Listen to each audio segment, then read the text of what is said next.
Friends, आज हम बात कर रहे हैं यस बैंक की।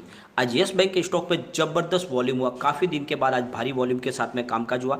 लोगों ने बहुत ज़्यादा खरीदारी की आज स्टॉक के अंदर।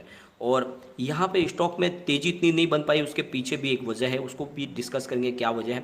साथ में आगे की क्या संभावना बन रही है यस बैंक में, क्या यस बैंक में इस समय निवेश करना चाहिए या फिर यस बैंक के स्टॉक से दूर रहना चाहिए। तो सारी संभावनाओं को तलाशने की कोशिश करेंगे और जानेंगे कि आखिरकार यस बैंक में हो क्या रहा है। जिस तरह से लगातार यस बैंक के सख्त निर्णय आ रहे और जिस तरह से यस बैंक का कारोबार आगे बढ़ रहा है, उसके हिसाब से इसमें बड़ी तेज़ी बननी चाहिए, लेकिन वो बन नहीं पा रही। तो उसके पीछे क्या वजह है, उसको डिस्कस करने की कोशिश करेंगे। लेकिन फ्रेंड, उससे पहले अगर आप पहली बार हमारे चैनल पर आए तो चैनल को सब्सक्राइब कर दीजिए, एक बेल आइकॉन दबा दीजिए ताकि जब भी नया वीडियो बने पहला नोटिफिकेशन आपको मिले। वीडियो पसंद आए तो लाइक शेयर जरूर कीजिए। चलो फ्रेंड्स, वीडियो स्टार्ट करते हैं। मैं हूँ आपका दोस्त SV दवे और हमारे अपने चैनल ऑनलाइन कमाई में आपका बहुत बहुत स्वागत। सबसे पहले आज के कारोबार को डिस्कस कर लेते हैं। आज स्टॉक ओपन हुआ 10.95 पर, हाई बनाई 11.40 की, लो बनाया 10.90 का और अंत में जो ओपनिंग प्राइस थी उसी पर क्लोजिंग आई, यानी 10.95 पर। तो थोड़ी सी तेज़ी है मामूली। कल 10.90 पर क्लोजिंग थी, लेकिन आज दिन में तेज़ी अच्छी बनी थी, लेकिन वो रुक गई।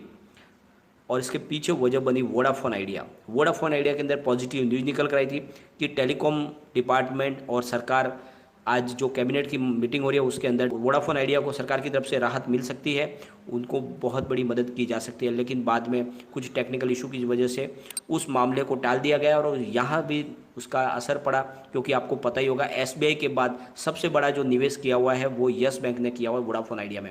और इसी वजह से अगर वहाँ पे पॉजिटिव न्यूज़ निकल के आती तो आज डेफिनेटली यस बैंक के स्टॉक में तेज़ी बन सकती थी, लेकिन फिलहाल वो रुक गई है।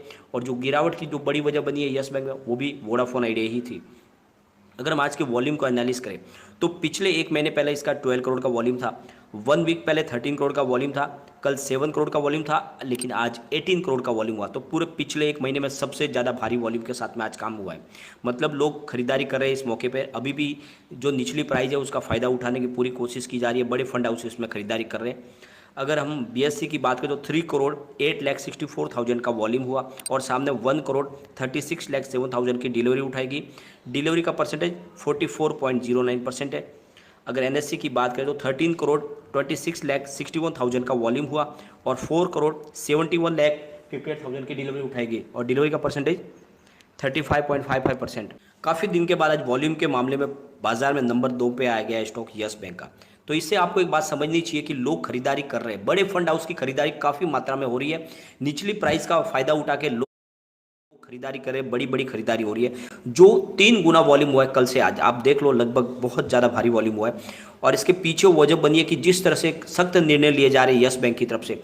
यस बैंक ने अब जिस तरह से डिश टीवी में अपने अधिकार का इस्तेमाल किया है, क्योंकि 25.63% की स्टेक अकेली डिश टीवी के अंदर यस बैंक की, और यस बैंक चाहता है कि उसके MD समेत पूरा का पूरा जो बोर्ड मेंबर है उसको सबको बदले जाए, सब नए उनकी नियुक्ति की जाए, क्योंकि जो वो निर्णय ले रहे हैं वो उनको पसंद नहीं आ रही यस बैंक को।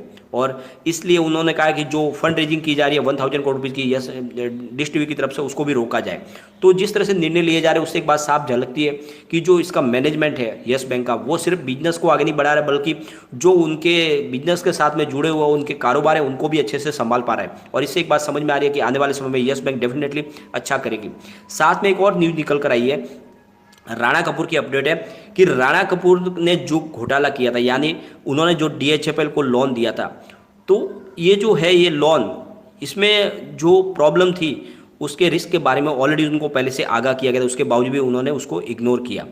तो ट्रस्टी डिपार्टमेंट और रिस्क मैनेजमेंट टीम ने उनको पहले ही कह दिया था कि इसको आपको ये लोन नहीं देना चाहिए, ये लोन को अप्रूव नहीं करना चाहिए किसी भी हालत में। उसके बावजूद भी उनकी सबकी राय को उन्होंने इग्नोर किया और लोन बांटा। तो उनकी मंशा साफ थी कि उनको जो लाभ था वो देखने की वो कोशिश कर रहे थे, अपना फ़ायदा देख रहे थे, और इसी वजह से उन्होंने किसी बात को नहीं माना। और उन्होंने करीब 1000 करोड़ रुपीज़ का जो unsecured redeemable non convertible debenture bond में निवेश किया था 2018 में।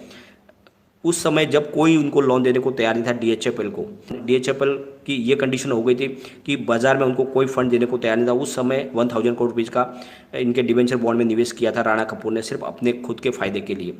उन्होंने लगातार ऐसी कोशिश की, और ये जो बॉन्ड है इसके अलावा भी यस बैंक की तरफ से 368 करोड़ रुपीज़ का और अलग से एक बॉन्ड के माध्यम से निवेश किया गया था राणा कपूर के द्वारा में DHFL में। और और लिए लगातार जो है ये निवेश कर रहे थे, लेकिन इसके बावजूद भी डीएचएफएल ग्रुप को यस बैंक के अलावा कोई भी लोन नहीं दे रहा था। इन्होंने ट्राई की थी इंडसइंड बैंक में, साथ में एक्सिस बैंक में, उन्होंने उनको इग्नोर किया, किसी ने उनको उनकी इस ऑफर के ऊपर अपनी तरह रजामंदी नहीं दिखाई। लेकिन एक बात तो समझ में आ रही है कि जो राणा कपूर थे उन्होंने बिल्कुल ठान दिया था कि यस बैंक को डुबाना है, और ये क्लियरली समझ में आ रहा है।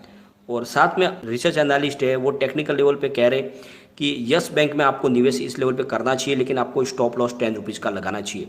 यानी आप 10 रुपये के स्टॉप लॉस के साथ में यहाँ पे निवेश कर सकते हैं, क्योंकि स्टॉक अगर 10 रुपये से नीचे जाएगा तो बड़ी गिरावट की संभावना बन रही है। वरना इसके ऊपर अगर ट्रेड करता रहेगा स्टॉक तो फिर काफ़ी जल्दी यहाँ से रिकवर हो सकता है और तेज़ी के साथ आगे बढ़ सकता है। और जो इसकी कम्युनिटी सेंटीमेंट है वो भी इसका सहयोग कर रहे हैं, सपोर्ट कर रहे हैं। मतलब 75% बाई की कॉल निकल के आ रही है, 19% सेल की कॉल है, 6% होल्ड की कॉल है।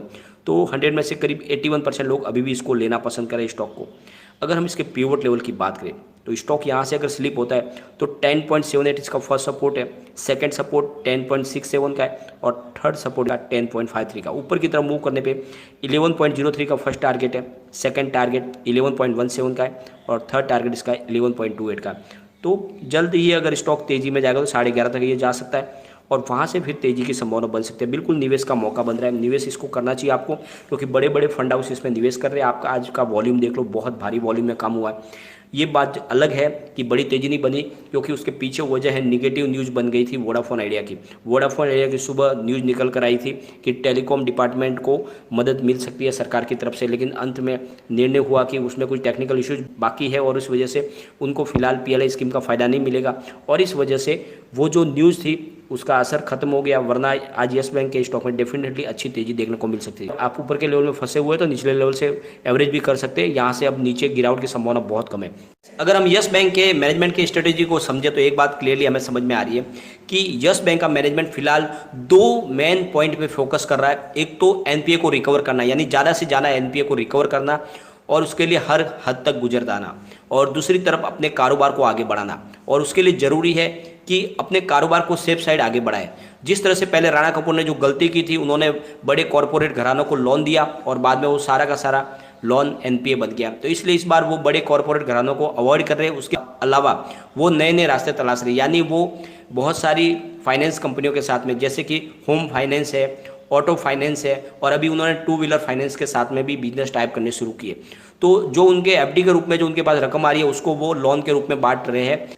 उन्होंने अपना जो रास्ता है पूरा बदल दिया है। अब वो फाइनेंस कंपनियों के साथ में बिजनेस टाइप कर रहे हैं, क्योंकि आरबीआई ने भी अप्रूव किया हुआ है नॉन बैंकिंग फाइनेंस कंपनियां बैंकिंग कंपनियों के साथ में बिजनेस टाइप करके अपने कारोबार को आगे बढ़ा सकते हैं, और इसका फायदा यस बैंक पूरा उठा रही है। तो इस वजह से यस बैंक की सेहत में बहुत जल्द हमें सुधार देखने को मिलेगा, और जल्द से जल्द यस बैंक रिकवर हो सकती है। लेकिन फ्रेंड, कोई भी इन्वेस्टमेंट करने से पहले अपने फाइनेंस एडवाइजर से एक बार एडवाइस ले ले, या अपना खुद का रिसर्च करें, क्योंकि मैंने वीडियो आपके एजुकेशन पर्पज के लिए ही बनाया। वीडियो पसंद आए तो लाइक शेयर जरूर कीजिए और चैनल को सब्सक्राइब कर दीजिए। Thank you friend.